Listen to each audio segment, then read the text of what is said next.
ఏం చేస్తున్నావు పించు? ఏం డ్రాయింగ్ వేస్తున్నావు? జై గణేష్ వేస్తున్నావా? వెయ్యి వెయ్యి తొందరా మంచిగా టోటల్ ఫేస్ అంతా కంప్లీట్ చేసేసేయాలి.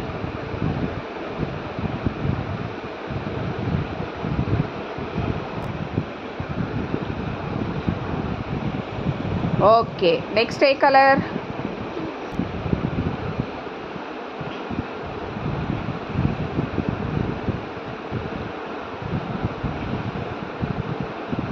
Very good. కంప్లీటా? ఫినిషా? చూపి, ఫైనల్ పిక్ చూపి. Wow, nice. ఇది చూడు.